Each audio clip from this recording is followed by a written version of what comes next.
여러분 이제 우리 인체 면역력 얘기했잖아요. 네. 면역력을 얘기하면 말이죠. 물을 빼놓을 수가 없습니다. 물. 왜냐하면 우리 몸의 70%가 물. 네. 네. 근데 여러분 의지에 관계없이 호흡, 땀, 소변, 대변을 통해서 물이 밖으로 빠져나가요. 네. 빠져나가는 양만큼의 물을 꼭 보충을 해줘야 되겠죠. 네. 보충 안 하게 되면 혈액이 점도가 높아지겠죠. 네.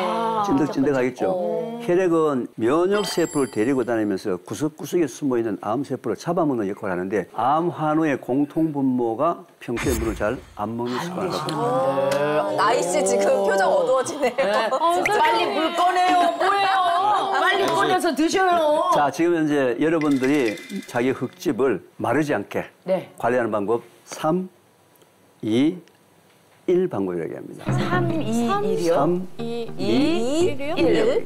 이거 어떤 방법인 거예요? 네. 3은 네. 식사 30분 전 한 컵.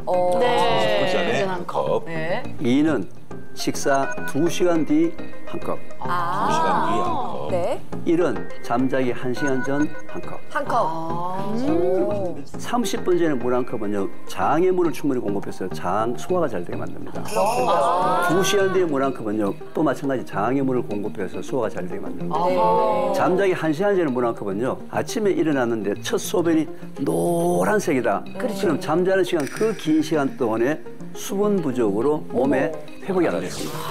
근데 또 저녁에 또 물을 너무 많이 마시면 밤에 또 일어나서 화장실 갈 수가 있기 때문에 한 3, 4일을 연습을 해보시면서 아침에 소변 색깔 괜찮고 또 밤에 일어나지 않는 물량을 자기가 스스로 찾을 수가 있습니다. 찾아서.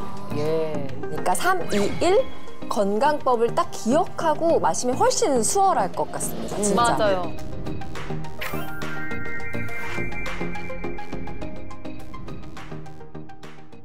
자, 물과 함께 말이죠. 생명에 가장 직접적인 영향을 주는 부분이 체온입니다. 네. 체온. 네. 왜냐하면 장내 미생물이 작동을 하려면 어떻게 해요? 온도가 따뜻해야 돼요. 그죠? 그래서 우리 몸이 36.5도의 체온을 지키는 것이 우리 몸에 있는 모든 효소 반응이나 미생물 반응이 그 온도에 적절하기 때문에 반드시 우리가 체온을 꼭 지켜줘야 합니다.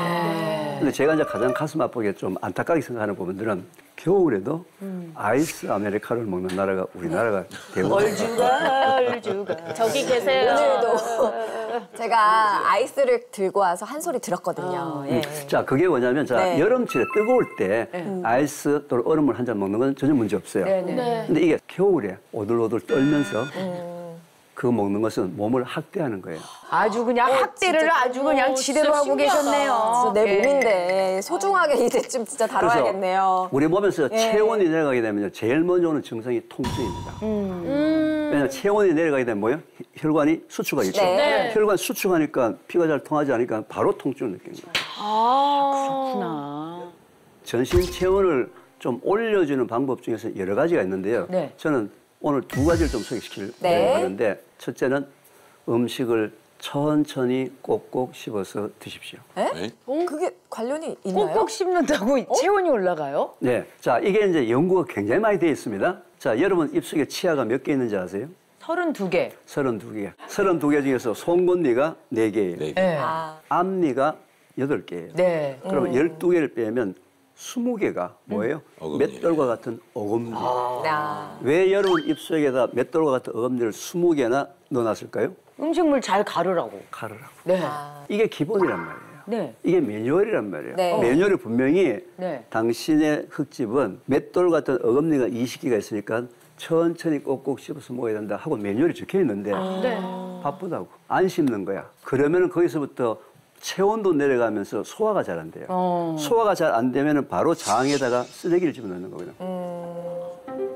하루나 이틀 동안에 우리 몸속에서 썩어 들어갑니다. 네네.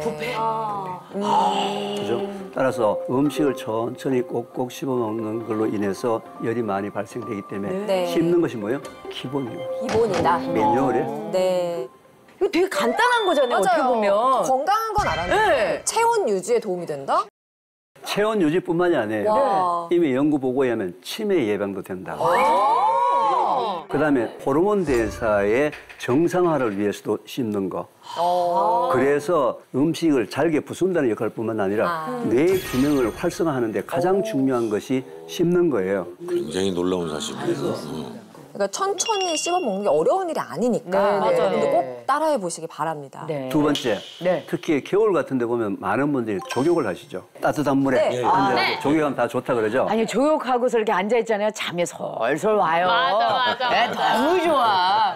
심장이라는 펌프가 혈액을 저 밑에까지 내려보냈어요. 네. 네. 내려보냈다가 위로 올라올 때는 네. 종아리 근육 안에 혈관이 있어요. 네. 우리가 움직일 때마다 종아리 근육이 혈관을 짜주는 거예요.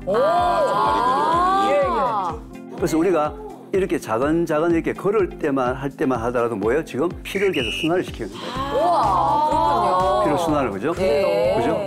또 것까지서 이 말을 바꿉니다. 서서욕입니다. 서서요. 일 필요 없습니다. 네.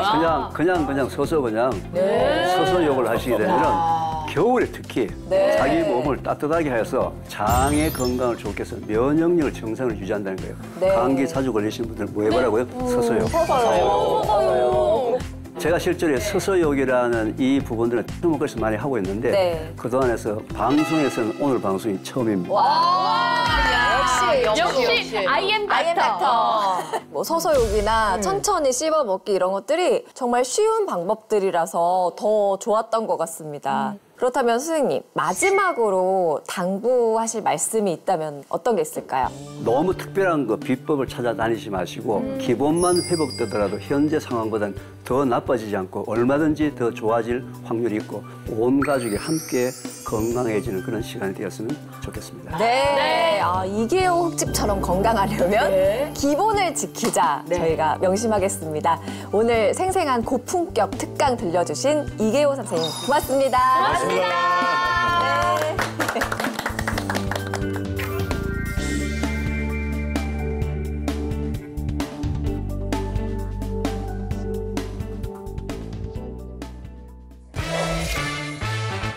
자, 계속해서 당신의 운명이 바뀌는 내 몸 사용법, 또 다른 특급 솔루션을 가정의학과 김태균 선생님과 한의사 김난희 선생님과 알아보겠습니다. 어서 오세요. 체온이 고르지 못해서 내 몸 안에 통증이 머리끝부터 발끝까지 생긴다고 들었어요. 여기저기 쑤시고 아픈 이 통증을 모조리 해결하는 방법 두 분께서 친절하게 오늘 알려주시면 너무 감사하겠습니다. 지긋지긋하거든요, 통증. 네. 사실 이제 뭐 저희 모두 다 이렇게 좀 추워지면 또 통증이랑 또 뗄래야 뗄 수 없는 나이가 됐는데 이 전신의 체온을 고르게 유지해서 우리가 이제 원인모를 통증을 완화하는 건 물론 또 건강의 핵심이라고 할 수 있는 면역력까지 강화하는 데 도움을 주는 특급 솔루션은 바로 생강즙입니다. 오, 생강즙.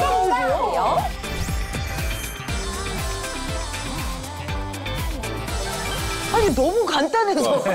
너무 흔하고. 흔하고. 예.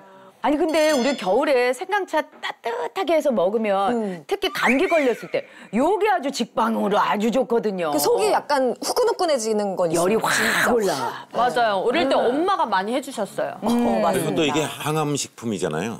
그래요? 네. 많이 모르고 하시네요. 건강에 관심이 많아지셨어. 근데 진짜 이 생강이 건강에 도움이 많이 된다는 건 익히 다들 알고 계실 텐데 네. 그 원인 모를 통증까지 확 잡아준다니까 통증은 사실 잘 몰랐거든요. 그렇죠. 귀가 좀 솔깃해지는데요. 네, 이제 좀 설명을 좀 드려볼 건데요. 네. 생강즙이 통증 개선에 도움을 줄 수 있는 까닭은 바로 염증 제거에 도움을 줄 수 있기 때문입니다. 염증. 우리 몸에 이제 염증 반응이 오랜 기간 이어지게 되면 우리가 이제 그걸 만성 염증 상태라고 이야기를 하는데요. 네. 그러면 이제 어느 부분에 염증이 생긴 게 거기에만 있는 게 아니라 이 염증 관련 물질들이 혈관을 타고 온몸으로 이동을 할 수 있게 됩니다.